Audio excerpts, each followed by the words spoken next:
Certains crimes deviennent des légendes et certains criminels des mythes. Et si je vous montre cette vidéo, qu'est-ce que vous voyez ?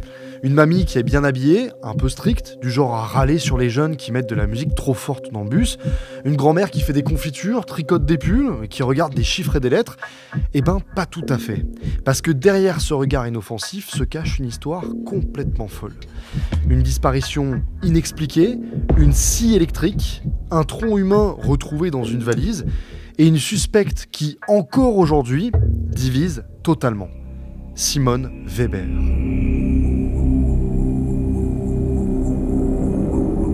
Manipulatrice hors pair ou simple vieille dame dépassée par les événements, tueuse méthodique ou une victime d'un acharnement judiciaire, ce dossier, c'est un labyrinthe.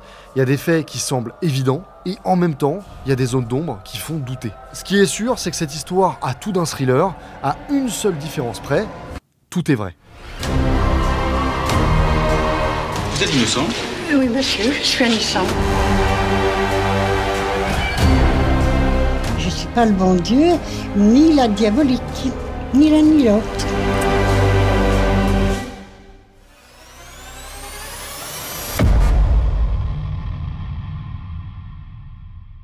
Cette vidéo est rendue possible grâce au soutien de MyHeritage qui sponsorise ce contenu, donc un grand merci à eux. MyHeritage, utilisé par plus de 90 millions de personnes dans le monde, est une plateforme de généalogie qui vous aide à découvrir l'histoire de votre famille, à reconstruire votre arbre généalogique et à explorer des documents historiques. Grâce au site, de mon côté, j'ai pu retrouver des informations précieuses, comme des dates de décès issues d'actes trouvés automatiquement, ce qui m'a permis d'enrichir mon arbre et d'affiner les détails sur mes ancêtres. Justement, la dernière fois que je vous ai parlé de MyHeritage, mon ancêtre le plus vieux était Lambert, né en 1813. C'était les seules informations que j'avais. Et depuis, avec les différents outils du site, j'ai pu remonter jusqu'à 6 générations au-dessus de moi, avec notamment mon arrière-arrière-arrière-arrière-grand-père, qui s'appelait Jean, né en 1776 à Soufflenheim en Alsace.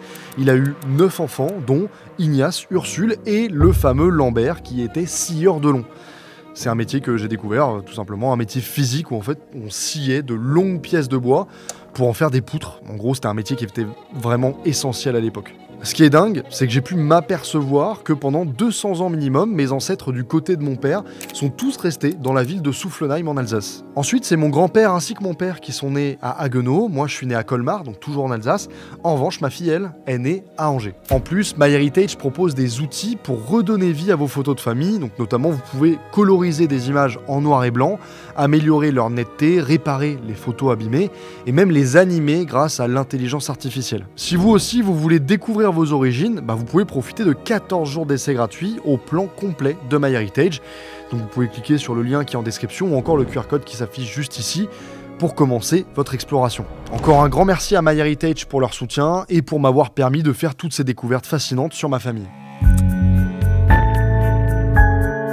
Quand on pense aux criminels les plus connus, qui nous vient en tête en premier ? Des hommes, presque tout le temps. Pourquoi ? Parce que dans l'imaginaire collectif, un tueur, c'est froid, méthodique, brutal. Un psychopathe façon Hannibal Lecter ou un serial killer avec une double vie bien rodée.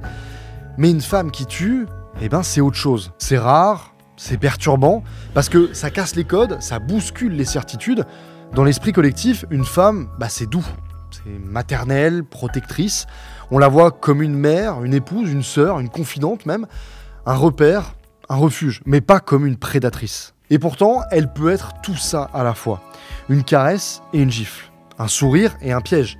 Une promesse et une menace. Capable d'aimer autant que de détruire. Mais quand elle tue, le monde s'arrête. Parce que ça brise un équilibre, ça effraie, parce que ça remet tout en question, tout ce qu'on croyait savoir sur elle. Marie Bénard, par exemple. Soupçonnée d'avoir empoisonné mari et ami à l'arsenic. Elle finit pourtant acquittée. Pas assez de preuves, mais suffisamment de doutes pour marquer l'histoire criminelle. Ou encore Jeanne Weber, surnommée l'ogresse de la Goutte d'Or. Elle étranglait des enfants, ses enfants. Personne ne veut y croire, une mère qui tue, absolument impensable. Alors, on parle de tragique accident, jusqu'au jour où elle est prise sur le fait. Et puis, il y a Aileen Wuornos en Floride. Elle, pas de poison, pas de manipulation en sous-marin, elle braque une arme et elle tire. Brutale, insaisissable, elle devient une anomalie qui dérange encore plus que les autres. Et enfin, il y a celle qui ne rentre dans aucune case, celle qui brouille les pistes, qui intrigue autant qu'elles effraient. Simone Weber, c'est ça. Une femme dont le crime n'a rien de subtil. Une scie électrique, une disparition, un tronc humain flottant dans une valise. Tout semble l'accuser, et pourtant, elle clamera son innocence jusqu'à la fin. Le jour où vous partirez. Dans l'autre monde? Oui. Est-ce que vous emporterez un secret? Non. Non.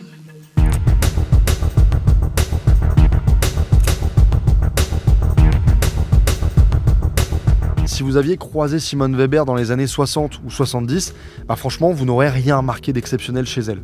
Une femme bien habillée, soignée, avec un air un peu strict, mais classique pour l'époque. Rien qui laisse présager ce qui se cache derrière. Et pourtant, derrière cette façade banale, il y a une personnalité bien plus complexe, bien plus trouble. Simone voit le jour le 28 octobre 1930 à Anséville dans la Meuse. Très tôt, la vie ne lui a pas fait de cadeau. À 4 ans, elle assiste à la séparation de ses parents, déjà assez rare pour l'époque. Mais encore plus rare, au lieu d'être confiée à leur mère, elle et sa sœur Madeleine restent avec leur père. Et ça va clairement jouer sur son caractère. Grandir sans figure maternelle, ça forge. Ça apprend à ne compter que sur soi-même, à ne jamais montrer ses failles. Et Simone, justement, va vite développer un sacré caractère. Déjà enfant, elle ne fait pas l'unanimité. On la décrit comme autoritaire, jalouse, possessive. Elle veut tout contrôler, tout maîtriser. Ce qui, quand on connaît la suite, est assez révélateur. En plus de ça, elle n'a pas une santé facile. Petite, elle attrape une infection pulmonaire qui la cloue au lit pendant des mois. Résultat, elle grandit avec un tempérament bougon, renfermé. Une battante, oui, mais une battante solitaire. Mais si Simone est dure avec les autres, elle l'est encore plus avec elle-même. Pour elle, l'échec n'existe pas. Elle ne fait pas d'études supérieures, mais ça ne veut pas dire qu'elle n'apprend pas.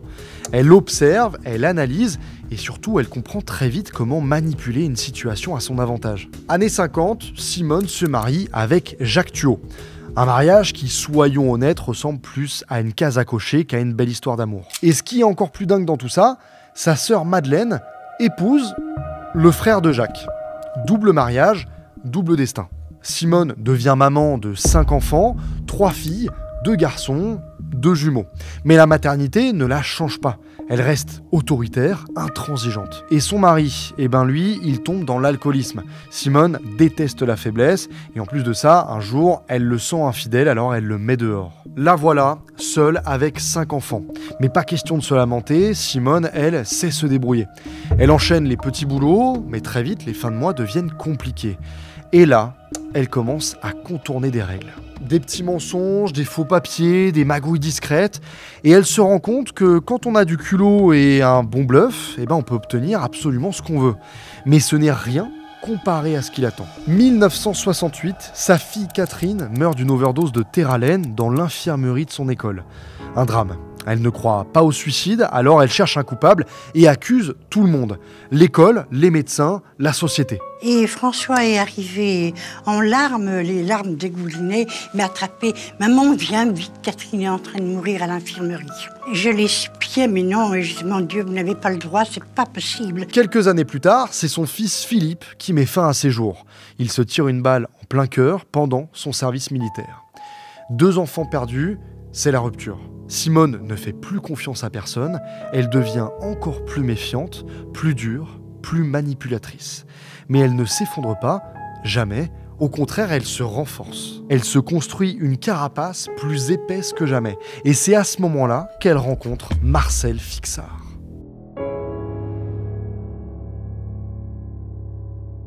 Un homme de 77 ans, veuf, seul, qui cherche une dame de compagnie. Pour n'importe qui, ça aurait pu être une relation platonique, une présence rassurante. Mais pas pour Simone. Pour elle, c'est une opportunité. 1978, elle répond à une annonce de rencontre, et là, elle se réinvente complètement. Elle se présente comme divorcée, sans enfant, prof de philo, 63 ans. Tout est faux, mais ça marche. Très vite, Simone Weber s'impose dans la vie de Marcel Fixard. Il se laisse séduire par cette femme élégante, toujours aux petits soins. Simone sait comment se rendre indispensable, elle l'aide, le conseille, lui fait comprendre, mine de rien, qu'il a besoin d'elle, et peu à peu, Marcel s'attache. Jusque-là, rien d'inquiétant, un homme seul qui retrouve de la compagnie, c'est même plutôt une bonne chose, non ? Les mois passent et les relations se renforcent.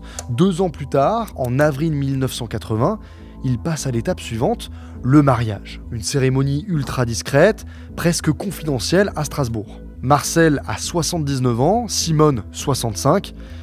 Officiellement, en vrai c'est plutôt 50, mais ça c'est son petit secret. Alors oui, ça peut surprendre, mais après tout, qui pourrait leur reprocher de vouloir vieillir ensemble ? Un couple atypique, mais pourquoi pas ? Vous l'avez épousé par amour ? Non, Franchement. vous savez, quand on a un certain âge, non, c'était pour ne pas être toute seule. Je n'ai jamais appartenu à Monsieur Fixard. Il vaut mieux être marié à quelqu'un de très agréable qu'avec une passion et s'entretuer en même temps. Et puis, 3 semaines plus tard, Marcel meurt. Brutalement, officiellement, une crise cardiaque. C'est pas normal que du jour au lendemain, il meurt, si. Il n'était pas en mauvaise santé ? Oh non. Ce n'est bien droit et tout, hein. Personne ne pose de questions.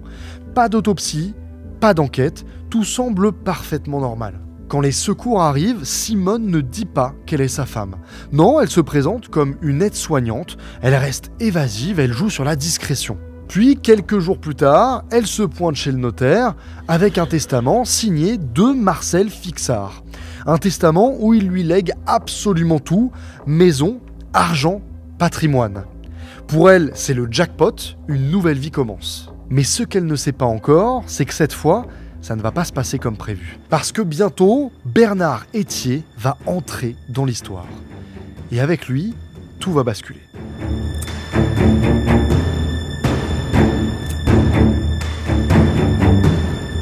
Bernard Etier, c'était le mec sans histoire. Un ouvrier discret, apprécié de ses collègues et de sa famille. Il bossait, menait une vie tranquille, loin des embrouilles. Mais en 1983, il fait une rencontre qui va tout changer, Simone Weber. Au début, rien d'alarmant. Ils se voient, discutent, se fréquentent. Une relation qui démarre doucement, sans engagement clair. On va dire que c'était une amitié plus. Ils passaient du bon temps ensemble, quoi, voilà, bon.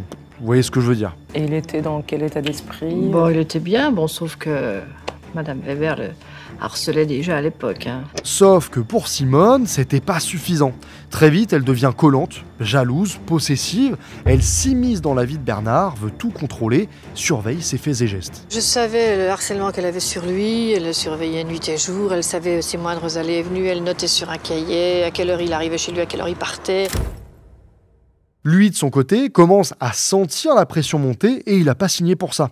Alors, il tente de prendre ses distances, de lui faire comprendre que ce n'est pas vraiment ce qu'il veut. Mais Simone ne l'entend pas de cette oreille. Pour elle, Bernard lui appartient et elle refuse catégoriquement d'être mise de côté. Et c'est là que l'histoire bascule. Le 22 juin 1985, Bernard Etier disparaît.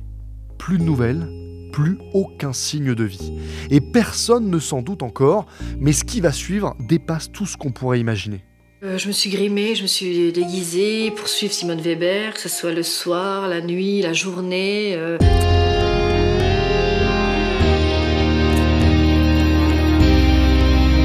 Quand Bernard Etier disparaît en 1985, personne ne s'affole tout de suite. Un homme de 55 ans qui décide de partir refaire sa vie ailleurs, c'est pas si rare. C'est d'ailleurs la première hypothèse de la police, un départ volontaire. Rien d'inquiétant, il finira bien par revenir. Patricia, sa fille, ne l'entend pas comme ça. Son père n'a jamais été du genre à partir sans prévenir, et surtout, il l'avait dit lui-même comme un avertissement prémonitoire.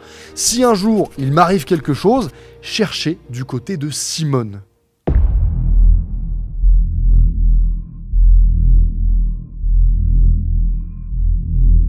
Les jours passent, toujours pas de nouvelles, l'inquiétude monte. Mais Simone, elle, toujours aussi calme. Pas une émotion, pas un mot d'inquiétude. Puis les premiers éléments troublants apparaissent. L'employeur de Bernard reçoit un arrêt de travail.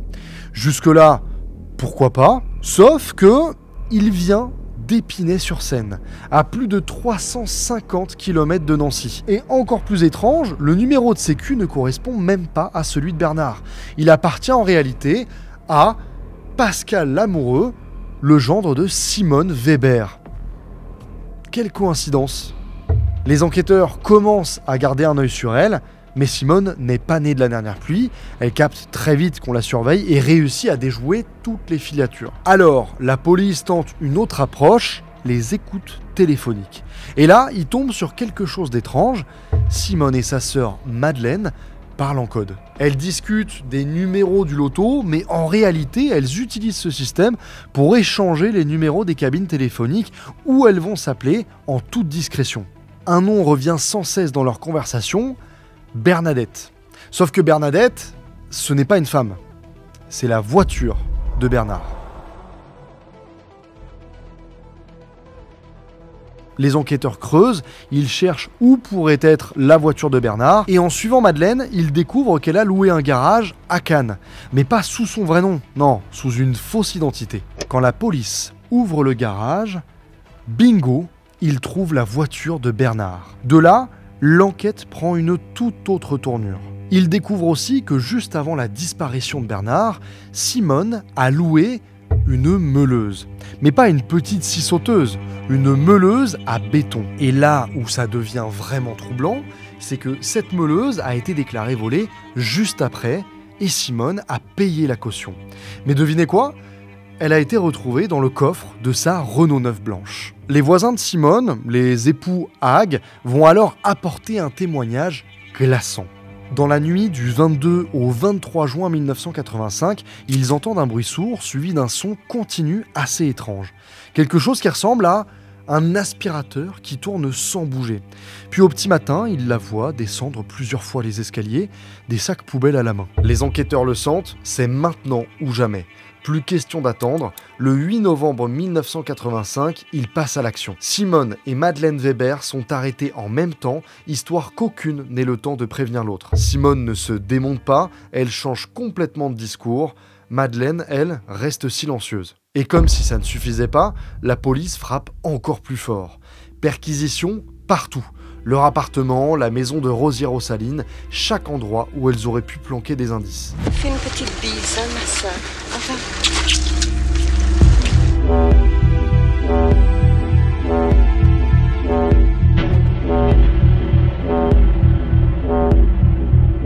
Chez Simone, une carabine 22 longs rifles avec silencieux, des explosifs, des faux documents, des ordonnances falsifiées. Chez Madeleine à Cannes, les clés et la carte grise de la voiture de Bernard Etier soigneusement planquées. Plus vraiment de doute possible, les deux sœurs ont fait en sorte d'effacer des indices sur la disparition de Bernard Etier. Simone Weber, on a dit que vous aviez un mobile, le dépit amoureux, et que vous n'avez pas supporté qu'il ait d'autres femmes. Vraiment. Impensable, amoureuse. La police n'a plus affaire à une simple disparition inquiétante. Ils commencent à assembler les pièces d'un puzzle bien plus sombre. Mais il manque l'élément clé, un corps.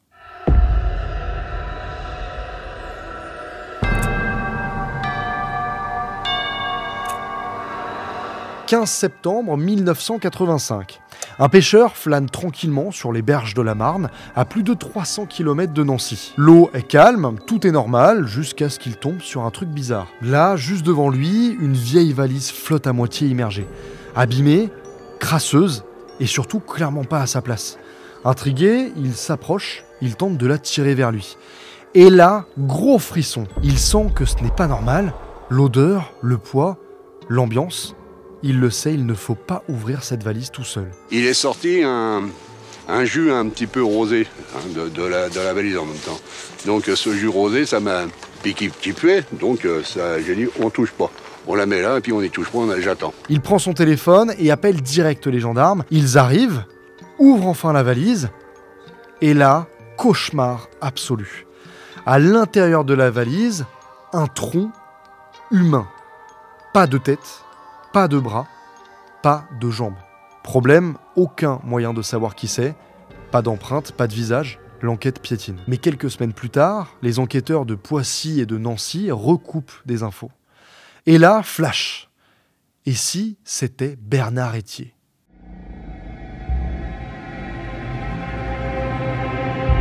Il sort alors son dossier médical, compare avec une radio du tronc retrouvée, et là, bam, match parfait. C'est le tronc de Bernard Etier. L'autopsie a mis en évidence des points de concordance sur les points d'arthrose, sur les déformations squelettiques.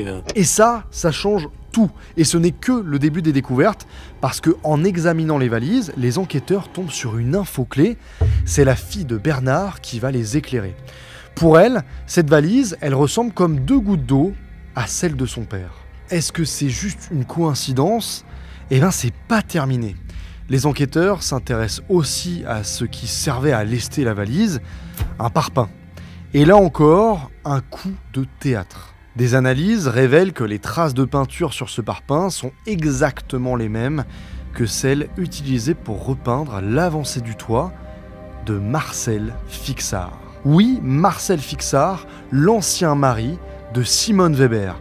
Et encore plus fort, les analyses de sol révèlent que la terre retrouvée sur le parpaing correspond parfaitement à celle du jardin de la maison de Fixard.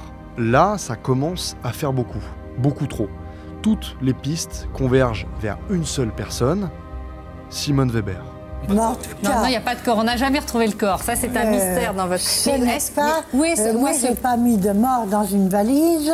D'abord, comment je ne peux même pas porter 3 kilos ? Ce n'est pas pour porter 80 kilos.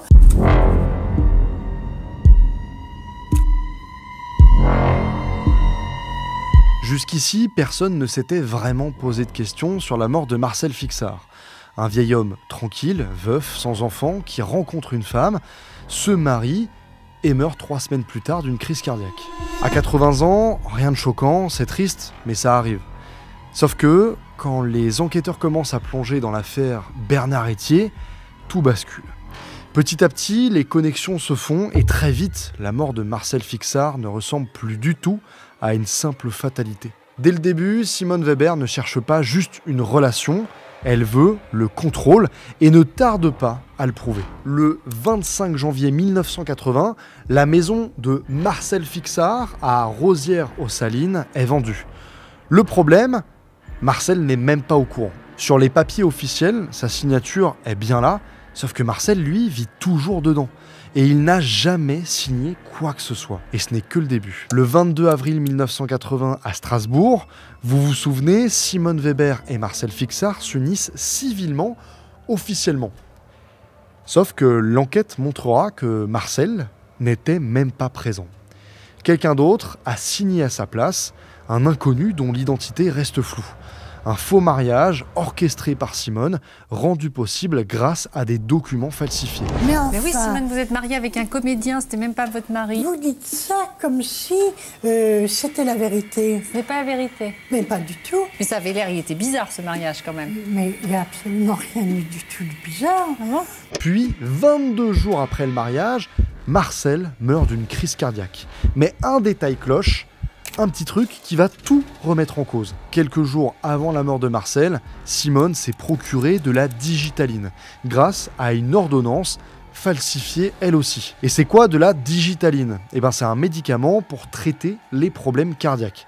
Sauf qu'en trop grande dose, il provoque un arrêt du cœur. Une mort propre, silencieuse, indétectable, parfaite.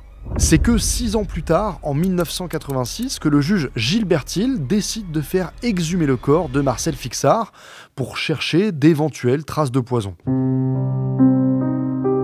Mais c'est trop tard, les substances se dégradent avec le temps, et après autant d'années sous terre, aucune analyse ne peut prouver quoi que ce soit. Faute de preuves, Simone Weber est acquittée du meurtre. Mais l'histoire ne s'arrête pas là. Peu après la mort de Marcel, Simone se présente chez le notaire avec un testament plus récent en sa faveur. Un document troublant, une copie parfaite d'un précédent testament signé par Marcel Fixard, sauf pour un minuscule détail, le bénéficiaire n'est plus son neveu, mais Simone Weber. Les experts vont prouver que c'est un faux, une contrefaçon extrêmement bien exécutée, réalisée avec une technique de copie par transparence. Grâce à ce petit tour de passe-passe, Simone Weber met la main sur tous les biens de Marcel Fixard. Je l'inculpe. Elle me déclame quelques phrases protestant de son innocence. Et ensuite, je lui fais connaître la possibilité qu'elle a de choisir un avocat. Elle me dit sans rire, je fais le choix de Maître Robinet qui va me laver de tout soupçon.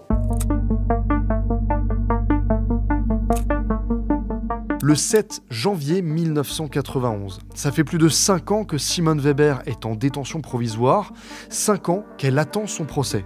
Et là, c'est enfin le grand jour. Direction la cour d'assises de Meurthe-et-Moselle. Dès son arrivée dans le box des accusés, elle capte l'attention, mais pas comme on pourrait l'imaginer. Pas de mine abattue, pas de larmes, pas de détresse visible. Non, Simone défie, elle parle, beaucoup, et elle ne fait aucun effort pour arrondir les angles. Face aux juges et aux jurés, elle est tour à tour sarcastique, outrée, théâtrale, elle coupe la parole, elle proteste, elle insulte même certains témoins qu'elle traite de sagouins. Ça prouve la mentalité pourrie, je dirais, qu'on peut avoir pour fabriquer des assassins où il n'y en a pas. La femme qui se tient là ne ressemble pas à l'image qu'on pourrait avoir d'une accusée qui risque 30 ans de réclusion. Elle n'est pas en position de faiblesse, elle est en représentation. Tout au long du procès, elle ne cesse de se poser en victime. Elle parle d'une chasse aux sorcières, un acharnement judiciaire, un complot, mais les faits sont là. Un corps démembré, retrouvé dans une valise, une meuleuse, des documents falsifiés, des témoins qui racontent des scènes troublantes. C'est vrai qu'avec tous ces détails mis bout à bout, c'est compliqué de se dire qu'elle n'a rien à voir avec cette disparition. Mais voilà, on est aux assises. Et la cour d'assises, c'est particulier. C'est pas des juges professionnels qui tranchent seuls, mais un jury populaire. Des citoyens tirés au sort qui doivent juger non seulement sur des faits, mais aussi sur leur intime conviction. Contrairement à d'autres juridictions, ici, pas besoin d'une preuve ultime pour condamner quelqu'un. Il suffit que les jurés soient convaincus que l'accusé est coupable. C'est ce qui fait la force, mais aussi la fragilité de ce type de procès. Parce que parfois, la perception, les émotions, l'attitude d'un accusé peuvent peser aussi lourd qu'un élément matériel. Et Simone Weber, avec son comportement, son arrogance et son refus de jouer le rôle de la pauvre accusée, n'arrange pas son cas. Son attitude est presque provocante. Gilbert Hill, le juge d'instruction, entre en scène. Lui, ça fait des années qu'il est sur ce dossier, il connaît chaque détail, chaque incohérence, chaque petit mensonge de Simone, et il va enchaîner les révélations. Et il y a ces détails troublants. Comment pouvait-elle savoir, dès le 22 juin 1985, que Bernard ne rentrerait pas chez lui? Ce soir-là, c'est son cousin, Roger Lapierre, qui appelle la compagne de Bernard pour lui dire qu'il part précipitamment dans les Vosges. Un message dicté par Simone. Or, si elle prétend ne pas l'avoir vu depuis midi, comment aurait-elle pu anticiper cette absence? Dans les jours qui suivent la disparition de Bernard, 2 autres appels suspects sont passés. Le dimanche soir, Roger tente d'imiter la voix de Bernard pour demander à un collègue de récupérer sa voiture de service. Le mercredi, un appel est passé à son employeur pour lui dire qu'il ne se présentera pas au travail et qu'il prend congé. Et le 30 juin, Simone se rend chez sa fille à Épinay-sur-Seine pour demander à son gendre de faire établir ce fameux arrêt de travail au nom de Bernard. Pourquoi organiser tout ça si Bernard était juste parti de son plein gré? Mais Simone, elle, continue de nier en bloc. Lorsqu'on lui reproche son manque d'émotion face à la mort de Bernard, elle rétorque « Je ne suis pas une actrice, je cache mon regret avec dignité. On m'a souvent dit que je n'ai pas versé assez de larmes. » Elle va même jusqu'à utiliser une tactique juridique peu courante, la récusation de jurés. En gros, elle choisit de refuser certains jurés avant même que le procès ne commence, une stratégie qui, en théorie, permet d'éviter un jury biaisé. Sauf que là, ça se retourne contre elle. Ça donne l'impression qu'elle veut contrôler le procès, et forcément, ça joue pas en sa faveur. À l'époque, une telle manœuvre n'avait pas été vue depuis le procès de Pierre Laval en 1945, autant dire que ça marque les esprits. Pour sa défense, elle met le paquet. Durant toute l'instruction, elle s'est entourée de 25 avocats successifs. Ouais, 25 avocats. Certains sont restés quelques jours, d'autres plusieurs années, mais tous ont fini par comprendre qu'avec Simone, rien n'était jamais simple. Parmi eux, Jacques Vergès, l'un des avocats les plus médiatiques de son époque. Son créneau, la provocation. Il tente de démonter les preuves en insistant sur l'absence de traces ADN et le fait que les autres parties du corps n'ont jamais été retrouvées. Mais le procès vire rapidement au spectacle. Quand les preuves l'écrasent, Simone fait semblant de s'évanouir.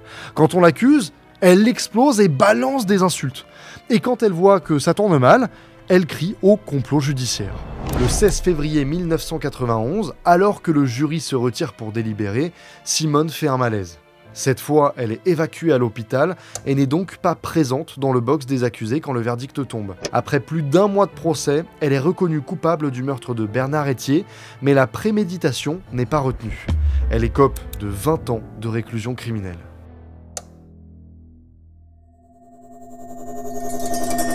Les années passent, derrière les barreaux, Simone Weber devient une détenue modèle. Pas de vagues, pas d'histoire, bonne conduite, et hop, libération conditionnelle en 1999. Après 14 ans de prison, elle a donc 69 ans. Comment s'est passée votre détention ? Je lisais, puis j'écrivais. J'écrivais tellement que je pouvais plus écrire, tellement j'avais mal dans le poignet. Non, puis je m'occupais des autres, de les aider dans ce qu'elles vivaient. Mais dehors, rien n'a changé. La presse continue de la surnommer la diabolique de Nancy. Et partout où elle va, elle traîne cette réputation de manipulatrice. Je ne suis pas le bon Dieu, ni la diabolique, ni l'un ni l'autre. Elle va vivre chez sa sœur, qui, elle, a fait 18 mois de prison pour avoir fait disparaître le passeport de Bernard. Donc Simone est à Cannes et profite du soleil, tout en continuant de clamer son innocence. En 2002, Simone Weber fait son grand retour médiatique. Elle débarque sur le plateau de Mireille Dumas. C'est pas une émission judiciaire, c'est un talk show grand public avec un décor cosy, une lumière tamisée et un public fasciné. Comment vous vivez aujourd'hui ? C'est la dernière question que je voulais vous poser. Quel genre de vie vous menez ? Vous avez refait votre vie ? Mais pas du tout, non. J'ai une petite vie toute se lever, s'occuper de sa toilette, ses repas, faire une petite promenade, et puis c'est tout. Le juge Thiel, quand il apprend ça, explose tout bonnement. On arrive à ressentir de toute façon ça dans son livre, qui s'appelle « On ne réveille pas un juge qui dort », qu'il a été plus qu'excédé par cette affaire. Pour lui, voir une femme condamnée pour meurtre venir raconter sa vérité comme si elle participait à une émission de télé-réalité, c'est tout simplement indécent. Et les caches, c'est du spectacle, rien de plus. Un show où on met sur un même pied d'égalité la parole de la justice et celle d'une condamnée. Où l'on oublie un détail essentiel, il y a derrière tout ça une famille. La famille a récupéré 2 bocaux.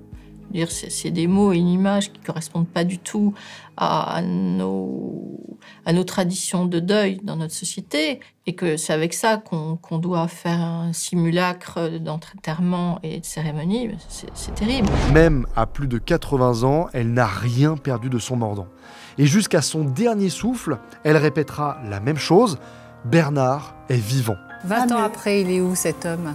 Écoutez, si vous pouvez me donner une explication... Vous n'en avez pas ? Moi, je suppose qu'il vit encore et qu'il est dans les clochards. Il aimait beaucoup les clochards. Elle n'a jamais avoué, jamais concédé le moindre doute.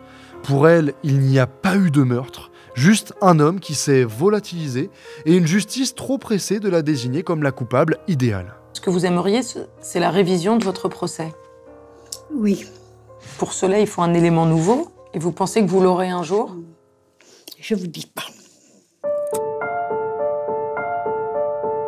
Simone Weber, comment allez-vous aujourd'hui ? Un jour pas vraiment bien. Je ne peux pas bouger mes bras des fois, même pas la main pour prendre une tasse. Et si on s'était trompé ? Si Simone Weber avait passé 14 ans en prison pour un crime qu'elle n'a jamais commis ? Parce qu'au final, c'est vrai, il n'y a jamais eu de preuves irréfutables contre elle. Des soupçons, des incohérences, des indices troublants, oui, mais la preuve qui ne laisse aucune place au doute, elle n'a jamais existé. Et si Bernard avait eu d'autres soucis ? Des dettes, une embrouille qu'on n'a jamais creusée, une dispute qui a mal tourné avec quelqu'un d'autre. Il voyait d'autres femmes, il avait peut-être des problèmes dont on ignore encore l'existence. Est-ce qu'on a exploré toutes ces pistes? Parce qu'au final, ce qu'on a retrouvé, c'est un tronc. Pas de tête, pas de main, pas de jambes. L'identification a été faite grâce à des radios médicales. C'est fiable, mais est-ce que c'est suffisant pour être absolument certain? Et Marcel Fixard dans tout ça. Elle est bien condamnée pour faux en écriture publique, mais elle s'en sort pour l'accusation de meurtre. Aucune preuve définitive ne permet d'affirmer qu'elle a tué Marcel Fixard. Mais est-ce que ça veut dire qu'elle était innocente ou juste que la justice n'a pas réussi à l'incriminer? Dès que Simone Weber est devenue la suspecte numéro 1, est-ce qu'on a vraiment cherché ailleurs? Alors oui, elle a fait des trucs bizarres, mais qu'est-ce qui fait d'elle une tueuse? Le 11 avril 2024, Simone Weber s'éteint à 93 ans dans une maison de retraite à Cannes, sans jamais avoir avoué. Le jour où vous partirez? Dans l'autre monde, là, je ne crois plus trop à l'autre monde.